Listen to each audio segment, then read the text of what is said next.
शुभ सकाळ, सुंदर अशा दिवसाच्या सुंदर अशा शुभेच्छा। मी प्राजक्ता आपल्या एका नवीन ब्लॉग मध्ये तुमच्या सगळ्यांचं खूप मनापासून स्वागत करते। सर्वात आधी सगळ्यांना श्री स्वामी समर्थ। आणि आजचा व्हिडिओ तुम्हाला कळला असेल की आजचा जो व्हिडिओ आहे तो आपला क्वेश्चन अँड आन्सरचा व्हिडिओ। बरेच दिवसांपूर्वी आपण एक क्वेश्चन अँड आन्सरचा ब्लॉग शूट केलेला। बरेच दिवसांपूर्वी म्हणण्यापेक्षा जवळपास 2 महिने झाले जेव्हा आपले 3000 सबस्क्रायबर झालेले, त्याच्यानंतर आपण क्वेश्चन अँड आन्सरचा ब्लॉग शूट केलेला। आणि त्याच्यानंतर जेव्हा 4000 झालेले तेव्हा मी कम्युनिटी पोस्ट शेअर केलेली जवळपास 1 महिन्यापूर्वी की तुम्हाला काही प्रश्न असतील तर मला नक्की कमेंट करून सांगा, मी त्यांचा येणाऱ्या ब्लॉग मधनं आन्सर करण्याचा नक्की प्रयत्न करेन। बऱ्याच वेळा असं होतं की तुमच्या खूप साऱ्या कमेंट्स येतात, पण त्याचं मला ना मोजक्याच शब्दात तुम्हाला कमेंट मार्फत आन्सर द्यावं लागतं। पूर्ण डिटेल असं मी सगळ्याच गोष्टी तुमच्याबरोबर व्हिडिओमध्ये किंवा कमेंटमध्ये शेअर नाही करू शकत। तर म्हटलं आज आपण क्वेश्चन अँड आन्सरचा ब्लॉग शेअर करू, कारण आत्ताच काल थोड्याच दिवसापूर्वी म्हणण्यापेक्षा 2-3 दिवसापूर्वीच आपले 7000 सबस्क्रायबर पूर्ण झाले। त्यासाठी तुमच्या सगळ्यांना खूप खूप थँक्यू। तुमचं प्रेम, तुमचा सपोर्ट, असाच आशीर्वाद माझ्यासोबत कायम राहू दे। आणि आजचा जो व्हिडिओ पोस्ट केलेला जो आपल्या दीपपूजनाचा होता, खूप छान छान अशा तुम्ही कमेंट्स केल्या आणि तुमच्या कमेंट मधनं एक मला खूप पॉझिटिव्ह एनर्जी मिळते। जशी माझ्याकडनं तुम्हाला पॉझिटिव्ह एनर्जी मिळत असते ते तुम्ही माझ्या प्रत्येक व्हिडिओ खाली कमेंट बॉक्स मध्ये नेहमी सांगता, तशीच तुमच्या कमेंटने मला पॉझिटिव्ह एनर्जी मिळत असते की तुम्ही मला प्रश्न विचारत असता ना की तुला एवढी एनर्जी कुठून येते, तर माझी अर्धी एनर्जी तर तुम्हीच आहात। तुमच्या सगळ्यांच्या सपोर्टमुळे, तुमच्या प्रेमामुळेच ते मला शक्य होतं की आपण छान छान ब्लॉग्स तुमच्याबरोबर घेऊन येऊ। जसं आपल्या घरात, आपल्या फॅमिलीमध्ये जेव्हा आपल्याला जेव्हा एक बॅकअप असतो ना, तेव्हा आपण बिनधास्त निर्धास्त असतो। आपल्या चांगल्या वाईट गोष्टी त्या सगळे आपल्याला सांगत असतात, आपले आई वडील, आपले आजी आजोबा, बहीण भाऊ। त्याचप्रमाणे तुम्ही आहात माझ्यासाठी की तुम्ही छान छान कमेंट मार्फत मला सगळ्या गोष्टी समजावून सांगत देखील असतात। कुठे मी चुकत असेल तर त्या गोष्टी तुम्ही प्रेमाने सांगता की ताई असं कर, राग मानू नकोस, ही गोष्ट अशी करावी। तर मला देखील आवडेल, म्हणजे आवडतात मला आणि अजूनही मला आवडेल तुमच्याकडनं काही माझ्यासाठी सजेशन आलं तर चला आपण जास्तची बडबड न करता क्वेश्चन अँड आन्सरच्या ब्लॉगला सुरुवात करूया। तर यावेळेस मी डायरीमध्ये लिहून घेतलेले प्रश्न आहेत। बऱ्याच वेळा जेव्हा मला व्हिडिओ मध्ये किंवा कमेंट्स अशी एखादी येते ना, तेव्हा मी काय करते, नोट डाऊन करून ठेवते, म्हणजे ते मला लक्षात राहतं की अरे या कमेंटचा आपल्याला आन्सर म्हणजे दिलं पाहिजे आठवणीने। तर त्यासाठी ना मी सगळ्या गोष्टी कधी कधी लिहून ठेवते। यावेळेस मी म्हटलं मोबाईल घेतला की खूप मग अजून सगळ्याच कमेंट्स दिसतात, तर आज मी लिहून नाही घेतलं, म्हणजे याच्यामध्ये लिहून घेतलेलं। तर आजचा पहिला प्रश्न आपल्याला असा विचारलाय, मीनाक्षी पाटारे 4451 या आयडी वरनं आपल्याला प्रश्न आलेला आहे की सासरी जेव्हा नवीन नवरी लग्न करून येते तेव्हा नवीन घर, नवीन नाती कसे ऍडजस्ट करायचे आणि तुझा काय अनुभव होता? तर नवीन घर किंवा ज्यांचं नवीन लग्न होतं त्यांना सगळ्याच गोष्टी खूप नवीन असतात। ज्यांचं आजकाल आता बऱ्याचशा जणांचं तर लव्ह मॅरेज असतं, त्याच्यामुळे थोडीफार ओळख आपली सगळ्याच फॅमिली मेंबर्स बरोबर असते। पण ज्यांचं लव्ह मॅरेज नाही, अरेंज कम लव्ह मॅरेज असं आपण म्हणू शकतो, अशा वेळेस थोडंसं ऍडजस्ट करून घेण्याला बऱ्याच जणांना प्रॉब्लेम होतो। पण मी तुम्हाला एकच गोष्ट सांगू इच्छिते, कम्युनिकेशन हा खूप मोठा दुवा आहे कुठल्याही नातेसंबंधामधला।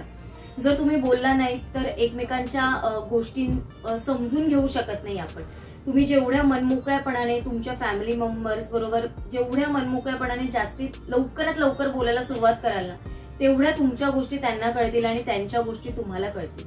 आपण हा विचार करतो बऱ्याच वेळा जेव्हा नवीन नवीन असतो की मी कसं बोलू, काय बोलू, समोरच्याला आवडेल नाही आवडेल, किंवा मी ही गोष्ट करू किंवा नको करू, 10 वेळा आपण या गोष्टीचा विचार करत असतो। तर त्या अशा वेळेस ना तुम्ही त्या गोष्टींचं दडपण न घेता छान मनमोकळेपणाने समोरच्या बरोबर जर बोललात आणि मुख्य म्हणजे हसत खेळत जर त्याच्याबरोबर बोललात ना, तर त्याला नक्की आवडेल आणि समोरचा व्यक्ती तुम्हाला समजून घेईल। तर माझ्या बाबतीत पण मी असंच केलेलं होतं आणि माझा काही अनुभव म्हणण्यापेक्षा आमच्याकडे स्वीट सिंपल छोटी फॅमिली होती, त्याच्यामुळे खूप असं काही जास्त असं झालं नाही। आणि जेवढे तुम्ही मनमोकळे असाल ना तेवढं तुम्हाला खूप जास्त ऍडजस्ट म्हणजे प्रश्न पडणार नाही की कसं आपण ऍडजस्ट करावं। कम्युनिकेशन हा प्रत्येक नातेसंबंधामधला खूप मजबूत दुवा आहे। ते एकदा जर मजबूत असेल ना तर आपण सगळ्या गोष्टींवर म्हणजे पूर्ण फॅमिली आपण एकत्र एकजुटीने सगळ्या गोष्टी, बऱ्याचशा गोष्टी करू शकतो। तर असं होतं माझ्या पहिल्या प्रश्नाचं उत्तर। आता आपण दुसऱ्या प्रश्नाकडे वळूया। दीपाली हिरे 985 या आयडी वरनं आपल्याला कमेंट होती, हाय, मी नवीन सबस्क्रायबर आहे, आता 4-5 दिवसापासून तुझे व्हिडिओ बघते, खूप छान असतात, असेच रोज छान छान व्हिडिओ अपलोड करत जा, मला 2 मुले आहेत, एक मुलगा 6 वर्षाचा आणि एक सेकंड बेबी आहे 4 मंथचा. घरातील कामामुळे या सगळ्यांमध्ये वेळ काढून तुझा व्हिडिओ मी नक्की बघते. तुझे व्हिडिओ बघून एनर्जी आल्यासारखी वाटते आणि खूप पॉझिटिव्ह सुद्धा. अशीच नेहमी तू हॅप्पी राहा आणि पुढे जा. तुझं घर स्वतःचं आहे का आणि तुम्ही दोघंच राहता का? तुम्ही स्वतःला मेंटेन कसं ठेवलंयस आणि ग्लोईंग स्किनचं राज काय आहे? तर एका प्रश्नामधनं त्यांनी बऱ्याचशा गोष्टी विचारलेल्या आहेत माझ्या संबंधितच्या. तर सर्वात आधी थँक्यू. आपल्या युट्यूब फॅमिलीला तुम्ही जॉईन केलं आणि छान छान अशा कमेंट देखील करता आणि माझ्याकडनं तुम्हाला काहीतरी प्रत्येक ब्लॉग मधनं शिकायला मिळावं अशीच माझी आशा म्हणजे अपेक्षा असते की मी छान छान गोष्टी तुमच्याबरोबर शेअर करू आणि त्याचमुळे मी प्रत्येक ब्लॉग मधनं नवीन काहीतरी पर्यंत तुमच्यापर्यंत पोहोचवण्याचा प्रयत्न करत असते. तर घर आम्ही जिथे राहतो याच्या घराबद्दलची पूर्ण माहिती मी याच्या आधीच्या व्हिडिओमध्ये शेअर केलेली आहे. तुम्ही जे आपल्या चॅनलवर ऑलरेडी 2 क्वेश्चन अँड आन्सरचे ब्लॉग आहेत ते तुम्ही बघा. तुम्हाला त्याच्याच घरासंबंधीची सगळ्या प्रश्नांची उत्तरं मिळतील. तुमचा दुसरा प्रश्न होता की तुम्ही दोघेच राहता का? तर हा, आम्ही आता दोघेच आहोत. आणि त्याचबरोबर आहे की तू स्वतःला मेंटेन कसं ठेवतेस आणि ग्लोईंग स्किनचं राज काय आहे? तर स्वतःला मेंटेन कसं ठेवतेस म्हणजे तुमच्या बेसिक गोष्टी ज्या आहेत मेंटेन, असं मी काही खूप असं जास्त काहीच करत नाही. आपण आपला एखादा डाएट म्हणजे आपण स्वतःच ठरवलं पाहिजे की हेल्दी फूड आपण कसं खायला पाहिजे. खूप काही असं काही नसतं की हेच खाल्लं तर चांगले प्रोटीन्स मिळतात किंवा या गोष्टी केल्या तरच असं होतं, असं काही नाही. एक रुटीन डाएट प्लॅन म्हणण्यापेक्षा सकस आणि समतोल आहार जर आपण दिवसभरात घेतला म्हणजे आणि जे काही जेवण घ्याल ते वेळच्या वेळी घ्या. म्हणजे कुठल्याही वेळी घेऊ नका. म्हणजे कधी दुपारी 3 वाजता, कोणी 4 वाजता जेवतोय, रात्री 11-12 वाजता जेवतोय, तर त्याला काहीही अर्थ नाही. शांत झोप घ्या. म्हणजे 6 ते 7 तास तरी तुम्ही कमीत कमी रात्रीची शांत झोप घ्या. जर तुम्हाला रात्रीची तेवढी वाटत नसेल तर म्हणजे दुपारी थोडासा वेळ मिळेल तर दुपारी 2 तास किंवा 1 तास झोपून तुमची झोप पूर्ण करा. आणि या गोष्टी जर व्यवस्थित असतील ना तर त्या गोष्टी तुमच्या चेहऱ्यावर दिसून येतील आणि तुमची स्किन जी आहे ना ती अजून ग्लो होईल. जेवढं तुम्ही स्वतःला आनंदी ठेवता येईल तेवढ्या आनंदी राहा. तुम्हाला ज्या गोष्टीत तुमची इच्छा असेल त्या गोष्टीत मन रमवा. आपल्याला बऱ्याच वेळा असं असतं की कामामध्ये, घराच्या एवढ्या सगळ्या फॅमिली मेंबर्सच्या प्रत्येकाच्या आवडीनिवडी जपण्यामध्ये आपल्याला स्वतःसाठी वेळ मिळत नाही. पण आपल्या स्वतःसाठी जर तुम्ही वेळ काढलात तर तुम्हाला नक्की वेळ मिळेल. थोडासा प्रयत्न करा, नक्की तुम्हाला तुमच्या स्वतःसाठी वेळ काढता येईल. स्वतःची आवड निवड जपा आणि नेहमी हसतमुख राहा. जेवढे तुम्ही हसतमुख राहाल ना तेवढे म्हणजे तेवढा तुमचा दिवस आनंदी जाईल आणि ते सगळं ना तुमच्या चेहऱ्यावर दिसून येईल. आपण थोडे जरी थकलेलो असू किंवा तुमची झोप झाली नसेल तरी देखील ते चेहऱ्यावर सगळं दिसून येतो. चेहरा आणि चेहऱ्यामधले डोळे ही अशी गोष्ट आहे ना की ते सगळं काही बोलून जाते. त्याच्यामुळे आनंदी राहा आणि झोप पूर्ण करा. छान असं जेवण घ्या. जे आपण नेहमी घेतो तेच घ्या. हेच माझं रहस्य आहे जे मी तुमच्याबरोबर शेअर करेन. आणि त्यातल्या त्यात तुम्हाला एक गोष्ट मी सांगतेच. आता तुम्ही ग्लोईंग स्किनसाठी म्हणालात तर माझ्या मते नारळ पाणी हे खूप चांगलं आहे आपल्या हेल्थसाठी. जिथे आपण कोल्ड्रिंक वगैरे जेव्हा पितो ना तर त्याच्यापेक्षा मी तुम्हाला सजेस्ट करेन रोज सकाळी एक तुम्ही नारळ पाणी घ्या किंवा ऑल्टरनेट डे तरी नारळ पाणी प्या. माझ्या लग्नाच्या आधी 1 महिना मी रोज नारळ पाणी पित होती. माझ्या लग्नाच्या आधी जवळपास 1.5 महिना मी फक्त नारळ पाणी रोज प्यालेली आणि तेच माझ्या ग्लोईंग स्किनचं राज होतं. मी कुठलाही बऱ्याचशा ज्या आपण लग्नाच्या आधी बऱ्याचशा गोष्टी करतो आपल्या स्किनसाठी त्या मी कुठलाही केलेलं नव्हतं. पार्लरमध्ये जाऊन मी फक्त 1.5 महिना ते फॉलो केलेलं आणि अजूनही मी ते कधी कधी फॉलो करते. म्हणजे रोज मला जमत नाही पण मी जेव्हा सकाळी पॉसिबल असताना तेव्हा नारळ पाणी पिण्याचा प्रयत्न करते. त्याच्याने पूर्ण दिवसासाठी खूप चांगली अशी एनर्जी मिळते आणि नारळ पाणी कधीही खूप चांगलं आहे हेल्थसाठी. तुम्ही दुसरं काही सकाळचं डाएट घेण्यापेक्षा किंवा काहीतरी दुसरं खाण्यापेक्षा नारळ पाणी हे बेस्ट आहे. जर तुम्ही उपाशी पोटी घेतलं असेल ना सकाळी तर अजून चांगलं आहे. त्याचा इफेक्ट खूप छान असा होतो आपल्या बॉडीवर. तर आय होप दीपाली ताई तुमच्या प्रश्नांची उत्तर मी आजच्या ब्लॉग मधनं या दिलेली असतील. तर चला आता आपण पुढच्या प्रश्नाकडे वळूया. तर तिसरा प्रश्न आहे आपला स्वाती गोडसे 5785 या आयडी वरनं आलेला. फूड लायसन्ससाठी काय लागतं, रजिस्ट्रेशन कसं करावं लागतं प्लीज सांगा. तर ताई फूड लायसन्स ही प्रोसिजर पुढची प्रोसिजर आहे. तुमचा बिझनेस फूडचा रिलेटेड जर आहे तर तुम्ही फूड कॅटेगरीमध्ये पण फूड बिझनेसमध्ये पण बऱ्याचशा कॅटेगरीज आहेत. म्हणजे वेगवेगळे प्रकार येतात त्याच्यामध्ये. जसं बेकरी आयटम हा वेगळ्या फूड कॅटेगरीमध्ये मोडला जातो. त्याच्यानंतर तुम्ही अजून काही बिझनेस करत असाल म्हणजे जसं लघु उद्योगमध्ये आपण बऱ्याचशा गोष्टी करू शकतो तर आता हे बेकरी प्रोडक्ट हे वेगळंच आहे, त्याच्यामध्ये तिथे ना कोर्स सगळे ठरलेले असतात, त्याच्यानुसार आपली सगळ्याची विभागणी केली जाते. तर सर्वात आधी तुम्ही तुमचं लघु उद्योगाचं जे कार्ड असतं, जे प्रमाणपत्र असतं ते काढून घ्या, ज्याला उद्यम रजिस्ट्रेशन असं म्हणतात. फर्स्ट टाइम रजिस्ट्रेशन काहीतरी चार्ज असतो, पण ते लाईफ लॉंग चालतं आपल्याला. एकदा आपण आपल्या व्यवसायाला लघु उद्योग मध्ये रजिस्ट्रेशन करून घेतलं तर आपलं ते प्रमाणपत्र लाईफ लॉंग पर्यंत चालतं, त्याचं काही व्हॅलिडिटी वगैरे असं नसतं. तर तुम्ही उद्यम आधार करून असतं ते काढून घ्या. त्याच्यासाठी तुम्हाला पॅन कार्ड, आधार कार्ड लागेल फक्त तुमचं, आणि तुमचं जे काही बिझनेसचं नाव आहे, तुम्हाला तुमच्या बिझनेसचं एक नाव ठरवावं लागेल की कुठल्या नावाने तुम्हाला बिझनेस करायचा आहे आणि तो कुठल्या कॅटेगरीमध्ये मोडतो हे तुम्हाला सगळ्या गोष्टी माहिती पाहिजे. त्याच्यानंतर तुम्ही तो कुठल्या बेसिसवर करताय, त्याचं अॅन्युअल इन्कम किती आहे किंवा त्याचं मंथली इन्कम किती आहे याचा ऑन एन ऍव्हरेज तुम्हाला विचार करून मग त्याचं ऑनलाईन जे ऍप्लिकेशन असतं ते करावं लागतं. हार्डली मिनिमम चार्जेस असतात, त्याला खूप जास्त असे चार्जेस नसतात. ते एकदा तुमच्याकडे आलं की मग त्याच्यानंतर तुम्ही फूड लायसन्सला अप्लाय करू शकता. कारण फूड लायसन्स अप्लाय करताना आपल्याला उद्योग आपण जो कुठला करतोय त्याचा काहीतरी प्रूफ आपल्याला द्यावा लागतो. त्याच्यासाठी आपल्याला उद्यम रजिस्ट्रेशन काढावं लागतं. तर ते तुमचं असेल तर फूड लायसन्स तुमचं खूप इझिली पटकन होऊन जाईल. एक 8 ते 9 दिवसात ते रजिस्ट्रेशन सगळं होतं. जर एखादा कुठला प्रॉब्लेम असेल की एखाद्या कुठल्या गोष्टीमुळे ते होत नसेल तर तिथे आपल्याला पेंडिंग म्हणून ते स्टेटस दिसतं. मग आपण तिथे जाऊन क्लिक करायचं आणि मग आपल्याला कळतं की आपलं कुठे चुकलंय का, कुठे राहिलंय का, तर ती फाईल आपण परत अपलोड करायची आणि मग जेव्हा आपलं सर्टिफिकेट तयार होईल ना तेव्हा आपल्याला मेलवर देखील येतं आणि त्या साईडवर देखील कळतं. तुम्हाला पाहिजे तर या व्हिडिओमध्ये मी साईडला ती वेबसाईटचं नाव जे आहे तिथे डिस्प्लेला देईन, म्हणजे तुम्हाला नक्की कळेल. आणि कमेंटमध्ये पण खाली सांगेन, म्हणजे तुम्हाला आयडिया येईल की जर तुम्हाला रजिस्ट्रेशन करायचं असेल तर तुम्हाला त्याचा नक्की फायदा होईल. आय होप मी सगळ्या प्रश्नांची, म्हणजे तुमच्या या 2 प्रश्नांची उत्तरं दिली आहेत. आता आपण पुढच्या प्रश्नाकडे वळूया. तर आपला चौथा प्रश्न आहे, हा आरती पवार या आयडीवरनं आपल्याला आलेला आहे. तर त्यांची ताईंची अशी कमेंट होती की ऍटलिस्ट कुटुंबांची ओळख करून तर द्यायची होतीच ना.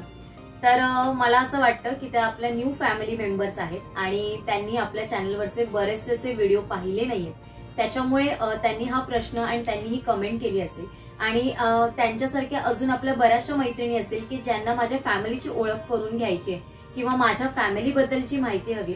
तर याच्या आधीचा म्हणजे 2 महिन्यापूर्वीचा जो मी क्वेश्चन अँड आन्सरचा ब्लॉग टाकलाय त्याच्यामध्ये तुम्हाला सगळी माहिती मिळेल माझ्या फॅमिली विषयीची. आणि त्याचबरोबर आपल्या चॅनलवर मी पूर्ण मोठं थंबनेल मध्ये तुम्हाला पूर्ण क्लिअर कट लिहिलेलं आहे, आज मी माझ्या फॅमिलीची ओळख करून देते. त्याच्यामध्ये पण पूर्ण डिटेल आहे, तो ब्लॉग तुम्ही बघा, म्हणजे तुम्हाला ब्लॉग शोधायला देखील त्रास होणार नाही. आणि याच्या आधीचे जर तुम्ही जुने ब्लॉग बघून जर कमेंट करत असाल तर तुम्ही जसे जसे जुने मागचे ब्लॉग बघत जाल ना, सोलापूरचे वगैरे बरेचसे ब्लॉग बघून बऱ्याच वेळा मला कमेंट येते की ताई तू सोलापूरची आहे का. तर सोलापूर माझ्या खूप जवळचं आहे. सोलापूरला माझं खूप येणं जाणं असतं, माझी जवळची माणसं तिथे राहतात. तर आता जेव्हा जाणं होईल ना तेव्हा डिटेलमध्ये सगळ्यांची ओळख करून देईन तुम्हाला. ऑलरेडी मी जुन्या व्हिडिओमध्ये केलेली आहे, पण आता त्याला बरेच दिवस, बरेच महिने झालेले आहेत. पण आता जेव्हा जाणं होईल तिथे विचार चाललाय लवकरच तिथे जाण्याचा. गेली तर तिकडचं सगळ्यांची ओळख पण तुमच्याबरोबर करून देईल आणि सोलापूरचे ब्लॉग पण तुमच्याबरोबर शेअर करेन, कारण स्वामींचं दर्शन घ्यायला जायचंय मला. आणि बऱ्याच दिवसांपासून ते राहून गेले. गेल्या वेळेस मी जसे गेलेली पण तिथपर्यंत मी गेली पण त्यांचं दर्शन घेण्याचा योग आला नव्हता. तर यावेळेस थोडासा विचार करून थोडासा वेळ काढून त्यांच्याकडे जायचं, त्यांचं दर्शन घेण्याला. तर जेव्हा योग येईल ना तेव्हा नक्की तुमच्याबरोबर शेअर करेल. तोपर्यंत ताई तुम्ही जुने ब्लॉग बघितले ना तुम्हाला या सगळ्या प्रश्नांची उत्तरं मिळतील. चला आता आपण पुढच्या प्रश्नाकडे वळूया. तर त्याच्यानंतरचा 5वा प्रश्न स्मिता लाईफस्टाईल 7838 या आयडीवरनं आपल्याला आलेला आहे. ताई तुझे व्हिडिओ मी आत्ताच बघत आहे, खूप आवडले. मी पण नर्स आहे गव्हर्नमेंट हॉस्पिटलला. माझं पण चॅनल आहे. मी खूप प्रयत्न केला पण चॅनल ग्रो होत नाही आणि ड्युटी सांभाळून युट्यूब काम होत नाही. तुझे मिस्टर काय काम करतात? तुझ्या घराची होम टूर बघायला आवडेल आणि तुझं संडे फुल डे रुटीन दाखव. तर स्मिताताईंना मी हेच सांगू शकते की प्रयत्नांती परमेश्वर, आणि कुठलीही गोष्ट सहजासहजी जर आपल्याला मिळाली ना तर त्या गोष्टीची किंमत आपल्याला कधीच नसते. तर जेवढ्या प्रयत्नानंतर ती गोष्ट मिळाली असेल ना त्या गोष्टीचा आनंद ना तो खूप वेगळा असतो. जर एखादी गोष्ट आपल्याला लगेच मिळाली ना तर त्या गोष्टीचा आनंद तेवढा नसतो. पण प्रयत्न तुम्ही करत राहा, कारण युट्यूब हे असं माध्यम आहे मी पण त्याच्यातली खूप अशी हे नाहीये की मी पण अजून शिकते युट्यूबमध्ये काम कसं करायचं किंवा कसे व्हिडिओ अपलोड करायचे, मी अजून शिकते. तर माझ्याकडनं तेवढं तुम्हाला गाईड नाही करता येईल, पण माझा जो अनुभव आहे त्याच्यावरनं मी असं सांगेन की प्रयत्न तुम्हाला करत राहावे लागणार. आणि जर तुम्ही त्या ह्याच्यामध्ये कन्सिस्टन्सी ठेवली, म्हणजे रोज व्हिडिओ जर तुम्ही टाकलात किंवा जे तुम्ही ठरवत असाल ऑल्टरनेट डे टाकायचा किंवा रोज टाकायचा, हे जर तुम्ही एकदा ठरवलं असेल ना तर त्याच्यामध्ये कुठे गॅप पडू देऊ नका. तुम्ही कंटिन्यू व्हिडिओ टाका. त्याचबरोबर तुम्ही कुठला टॉपिक्स निवडताय, तुमच्या चॅनलवर जे येणारे ऑडियन्स आहेत किंवा जी तुमची युट्यूब फॅमिली आहे त्यांना कुठले ब्लॉग्स बघायला आवडतील याचा विचार पण तुम्हाला करायला पाहिजे. त्याच्यानंतर आपलं टायटल आहे, थंबनेल आहे, त्याच्यानंतर आपण तुम्ही ते कशा प्रकारे त्याला टॅग्स देताय, या सगळ्या गोष्टी ओव्हरऑल त्याचा विचार करावा लागतो. पण सर्वात जास्त महत्वाचा हा विचार आहे ना की तुम्ही किती कनेक्ट होताय समोरच्याशी, तुम्ही त्याच्याशी कसे इंटरॅक्ट करता. आपण जसे आहोत तसे समोरच्या बरोबर प्रेझेंट व्हायला पाहिजे. तुमचे विचार, तुमच्या छान छान गोष्टी तुम्ही त्यांच्याबरोबर शेअर करा की ज्याच्यातनं त्यांना देखील काहीतरी पॉझिटिव्हिटी मिळेल आणि त्यांना त्यातनं काहीतरी शिकायला मिळेल. बऱ्याच वेळा असं बोललं जातं की आजकाल ब्लॉग मध्ये फक्त एवढंच दाखवत असं मी आली, मी गेली, मी हे केलं, मी ते केलं. असं तर आपण हे तर सगळ्यांच्याच रुटीन मधला भाग असतो, पण त्याच्यामधनं आपण समोरच्याला काय नवीन गोष्टी देण्याचा प्रयत्न करू शकतो, या गोष्टींवर जर तुम्ही भर दिलात ना तर तुमचं चॅनल लवकरात लवकर ग्रो होईल असं मला वाटतं. त्याच्यानंतर तुमचा दुसरा प्रश्न होता की ताई तुझे मिस्टर काय करतात. तर माझे मिस्टर हे बँकेत वर्किंग आहे, तिथे कामाला आहे. त्यांचं वर्क फ्रॉम होम असतं, 3 दिवस वर्क फ्रॉम होम करतात आणि 2 दिवस ते ऑफिसला जातात. त्याच्यामुळे बऱ्याच वेळा माझ्या तोंडात येतं की मिस्टरांनी आज मला ही हेल्प केली, आज ही मदत केली. आणि याच्या सपोर्टमुळे मी आज तुमच्या बरोबर खूप चांगल्या पद्धतीने ब्लॉग शेअर करू शकते. तर त्यांना जेव्हा वेळ असतो तेव्हा त्यांची माझी बऱ्याचशा कामांमध्ये ते मदत करत असतात. त्याच्यानंतर ताई तुझ्या घराची होम टूर बघायला आवडेल. तर होम टूर लवकरात लवकर देण्याचा मी प्रयत्न करेन. माझ्या डोक्यात थोडंसं असं काही ठरवलेलं आहे, तोपर्यंत म्हणून मी होम टूर तुमच्याबरोबर शेअर करत नाही, पण लवकरात लवकर ती शेअर करणार. म्हणजे निदान ह्या वर्षात तरी तुमच्याबरोबर मी नक्की होम टूर शेअर करेन. आता काही हे इयर एंड व्हायला जास्त दिवस नाही राहिले, पण डिसेंबर पर्यंत तुम्हाला नक्की होम टूर मी शेअर करण्याचा प्रयत्न करेन. त्याच्यानंतर तुझं संडे फुल रुटीन दाखव. ऍक्च्युली संडे पण मला फुल रुटीन शक्य होत नाही. इतर दिवशी तर माझं ऑफिस असतं त्याच्यामुळे तर अजिबात शक्य होत नाही. पण इतर दिवशी संडेचं म्हणाल ना तर पण संडेची एवढी कामं असतात, वीकली मील प्लॅनिंगची असतात, माझी ऑर्डरची कामं असतात, त्याच्यामुळे ते सगळं शूट करायला मला वेळ नाही. कारण एखादी गोष्ट जर मला ऑर्डरची पण असेल ना, जे काम माझं 1 तासात होणारं असतं ना, मग व्हिडिओ शूट करायचा असेल ना तर तिथे मला 3 तास जातात. त्याच्यामुळे थोडंसं मला ते शूट करणं वगैरे थोडंसं अवघड जातं. पण प्रयत्न करून मी लवकरात लवकर ते शेअर करण्याचा प्रयत्न करेन. पण तुम्ही बघितलं असेल ना तर आपल्या बऱ्याचशा व्हिडिओमधनं मी मॉर्निंगचं रुटीन आणि इव्हनिंगचं रुटीन असे 2 वेगवेगळे ब्लॉग शेअर करण्याचा प्रयत्न केलेला आहे. यापुढेही करेन. आय होप मी तुमच्या सगळ्या प्रश्नांची उत्तरं दिली असेल. आता आपण पुढच्या प्रश्नाकडे वळूया. तर आपला 6वा प्रश्न आहे शांभवी देसाई या आयडी वरनं आलेला. तर त्यांनी असं लिहिलंय, हाय प्राजक्ता, आजच तुझा हा पहिलाच व्हिडिओ मी बघितला. राखीसाठी खूप गिफ्ट हॅम्पर बनवले आहेस, खूप आवडले. तुझा बिझनेस कसा करावा आणि तू कसा करते हे ऐकायला आवडेल. मी घरगुती चॉकलेट्स बनवते. अगोदर जेव्हा चालू केलेला बिझनेस तेव्हा थोडाफार चालला आणि मी बंद केला कारण खूप काही करून सुद्धा ऑर्डर मिळत नव्हती. आता तुझा व्हिडिओ बघून ऊर्जा मिळाली आणि तू कुठून कोर्स केला आहेस चॉकलेटचा ते सांग आणि तू कुठे राहतेस ते देखील सांग आणि बिझनेस टिप्स दे. तर शांभवी ताई, सर्वात आधी तुम्ही आम्हाला आत्ताच जॉईन केले त्याच्यामुळे तुम्हाला सुरुवातीपासून सगळ्या गोष्टी माहिती होण्यासाठी थोडासा वेळ जाईल. तर मी कुठे राहते, मी मुंबईमधनं ब्लॉग शेअर करते आणि मी कुठे एक्झॅक्टली राहते हे आधीच्या क्वेश्चन अँड आन्सरच्या ब्लॉगमध्ये शेअर केलंय. तुम्ही तो ब्लॉग बघितला नसेल तर तुम्ही नक्की बघा. आणि बिझनेसचं तुम्ही म्हणाल ना तर बिझनेस ही अशी गोष्ट आहे ना की ज्याच्यामध्ये बरेचसे अप्स अँड डाऊन्स येणारच आहे. आपल्या मनाची आपण पूर्ण तयारी करायला पाहिजे की आपल्याला काय करायचंय हा गोल जर एकदम तुम्ही ठरवलेला असेल ना तर तुम्हाला बिझनेस काय कुठल्याच गोष्टीमध्ये काही प्रॉब्लेम्स येणार नाही. आपण जेव्हा बिझनेस करतो तर आपलं ध्येय आपल्याला आपण नीट ठरवलं पाहिजे. कारण बऱ्याच वेळा असं होतं जेव्हा आपण या बिझनेसमध्ये उतरतो ना तेव्हा आपण त्याचे प्लस पॉइंट आणि मायनस पॉइंट याचा विचार आपण बऱ्याच वेळा करत नाही. पण आपण या दोन्हीचा विचार करून तुमच्यामध्ये काय क्रिएटिव्हिटी आहे, तुम्ही त्या स्वतः काही वेगवेगळे प्रोडक्ट्स बनवू शकता किंवा त्याचं मार्केटिंग तुम्ही स्वतःच कसं करू शकता याच्यावर भर देणं खूप गरजेचं आहे. आपण बऱ्याच वेळा असं करतो की बिझनेस करायचंय म्हणून आपण पहिल्या सुरुवातीला थोडेसे चॉकलेट्स बनवतो, आपल्या आजूबाजूला जे राहतात त्यांना देतो किंवा आपल्या फॅमिली मेंबर्स बरोबर ते खायला देतो त्यांना, आणि मग त्यांच्याकडनं ओपिनियन घेतो. ते आपल्याकडनं एखाद्या वेळेस घेतात आणि पण प्रत्येक वेळेस ते घेतीलच असं नाही.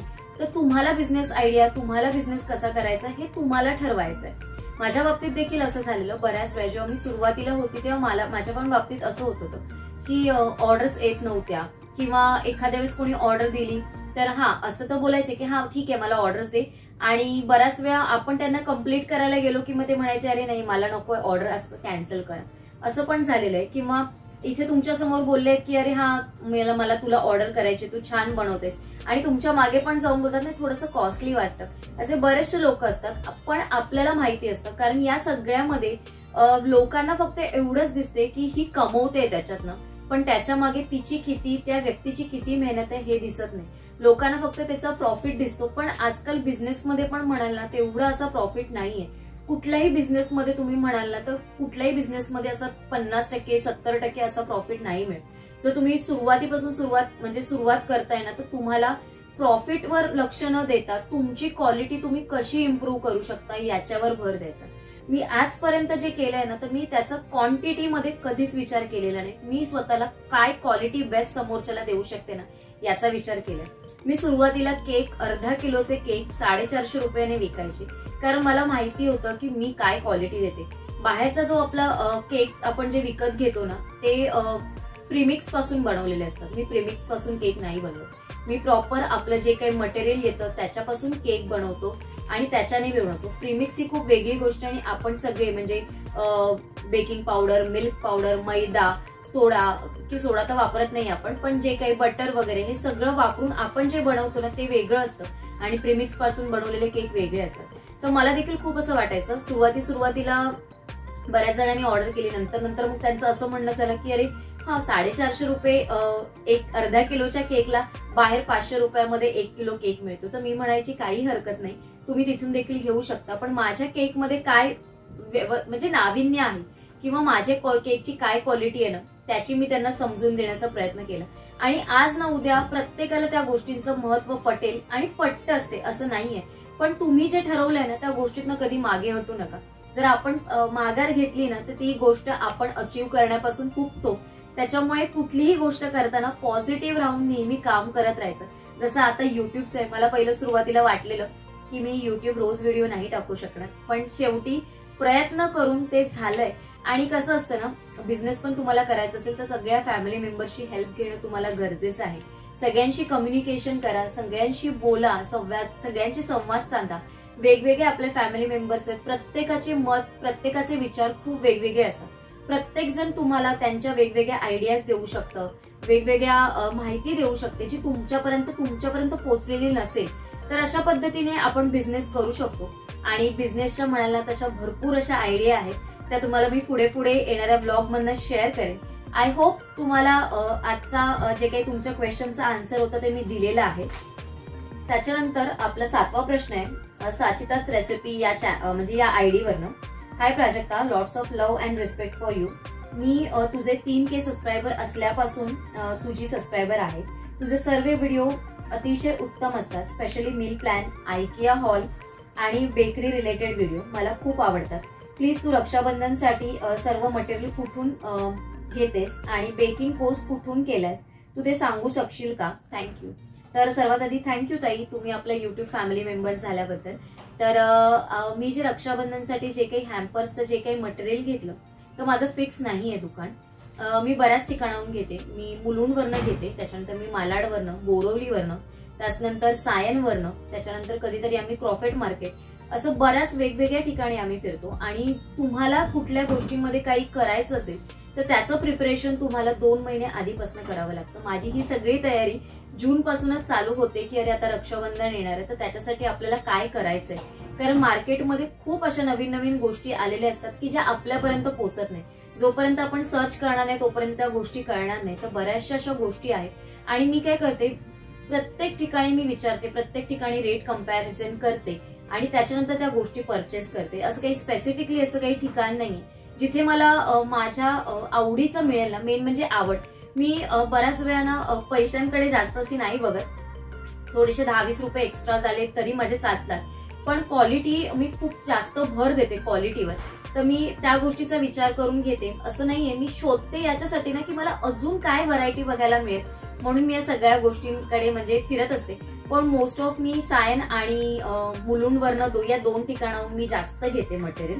त्याच्यानंतर तुम्ही विचारलंय की तू कोर्स कुठून केलास, तर मी दहीसरवरनं कोर्स केलेला बेकिंगचा. त्याचे डिटेल्स आता माझ्याकडे नाही आहेत, म्हणजे आता अवेलेबल नाही आहेत. मी व्हिडिओच्या खाली तुम्ही मला कमेंट करा, मी नक्की तिथे शेअर करण्याचा प्रयत्न करेन. तर आय होप तुम्हाला आपल्या प्रश्नांची उत्तरं मिळाली असेल. चला आता आपण पुढच्या प्रश्नाकडे वळूया. तर त्याच्यानंतर आपली पुढची कमेंट आहे SK-TI7SC या आयडी वरनं. ताईंचं नाव मला खूप चांगलं माहिती आहे. ताई खूप छान अशा कमेंट करतात, मला सजेशन्स देखील देतात. तर ताईंनी कमेंट केलेली, प्राजक्ता मी तुला नेहमी सारखं हेच विचारेन, तू एवढं सगळं कुठे आणि कसं ठेवतेस ते प्लीज सांग. तर ठेवण्यासाठी जागा कधीच होणारी नाही. आपल्या बायकांना किचन म्हणा किंवा घर म्हणा, म्हणजे बेडरूम, हॉल काही असलं तरी कितीही कुठेही काही ठेवायचं असलं ना तरी आपल्याला जागा कमीच पडते. मग ते कपडे असो, कुठली घरातली किचन मधली कुठली वस्तू असो किंवा अजून कुठली, आपल्याला किती जागा दिली ना तरी कमीच असते नेहमी.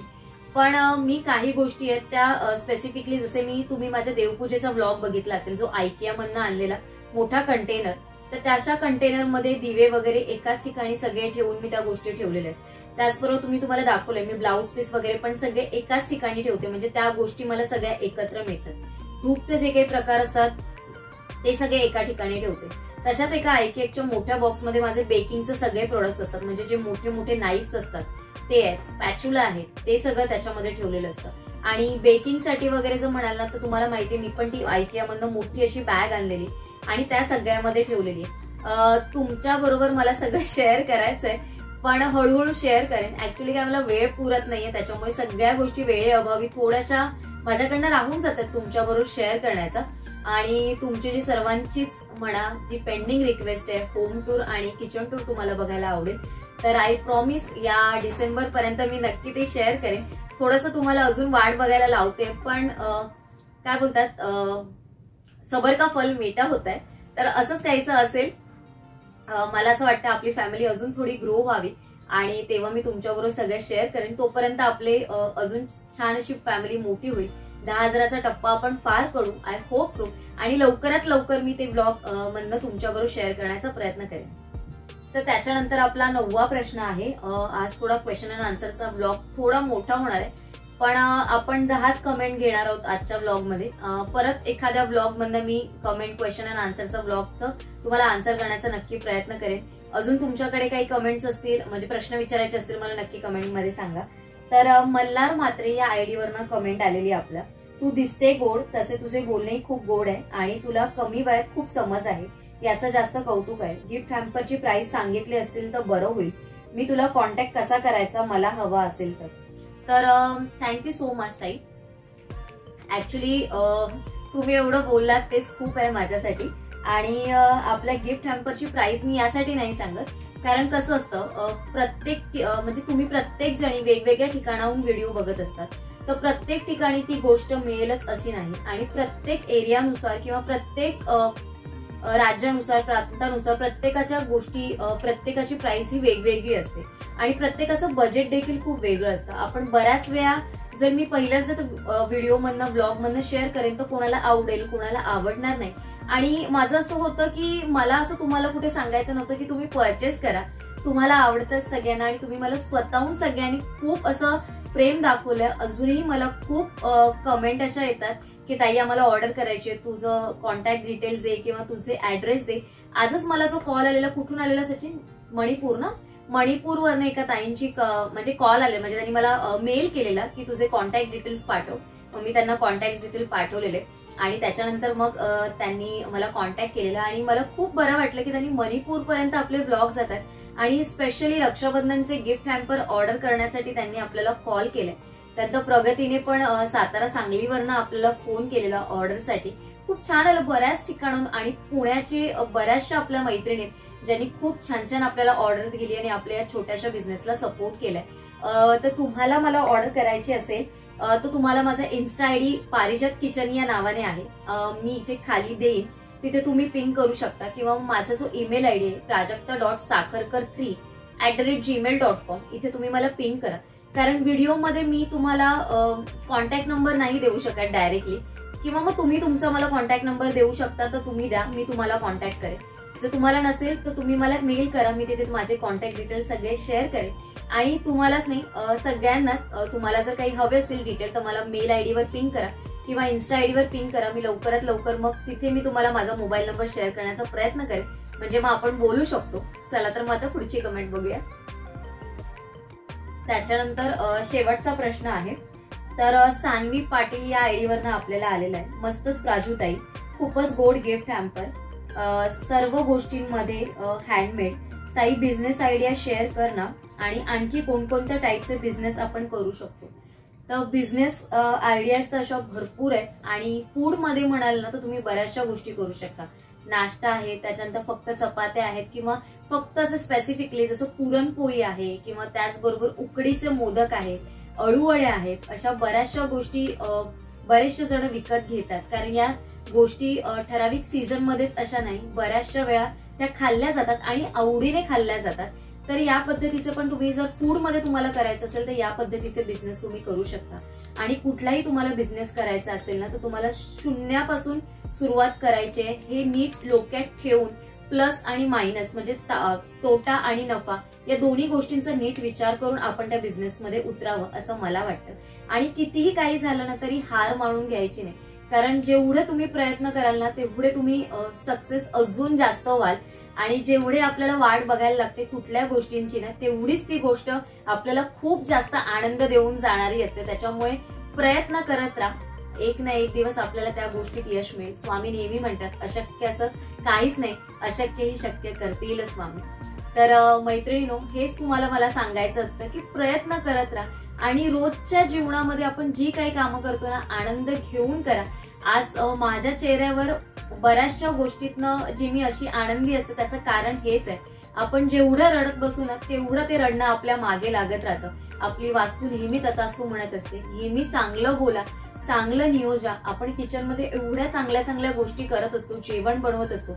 आपल्या डोक्यात वेगळे विचार असतील किंवा वाईट विचार असतील ना ते सगळे आपल्या जेवणात उतरत असतात. त्याच्यामुळे आनंदी राहण्याचा प्रयत्न करा. तुम्ही आनंदी राहिलात ना तर तुमची सगळी फॅमिली आनंद असेल.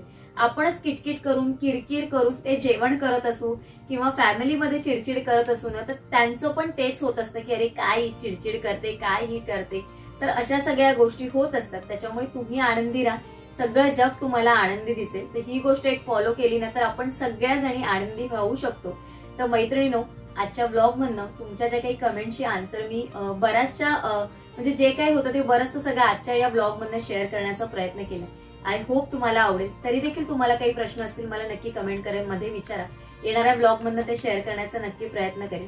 आणि तुम्हाला सगळ्यांना रक्षाबंधनच्या येणाऱ्यासाठी म्हणजे गिफ्ट हॅम्परसाठी अजून काही क्वेरीज असतील किंवा तुम्हाला काही आयडियाज बघायचे असतील मला त्या देखील नक्की कमेंट करून सांगा. तर चला, आजचा ब्लॉग मी इथेच एंड करते. आय होप तुम्हाला आवडला असेल. थोडा जरी आवडला तर लाईक, शेअर, चॅनलला सबस्क्राईब करायला विसरू नका. लवकरच भेटेन उद्या एका छानशा ब्लॉग मध्ये. तोपर्यंत सगळ्यांना Shri Swami Samarth. Bye bye and take care.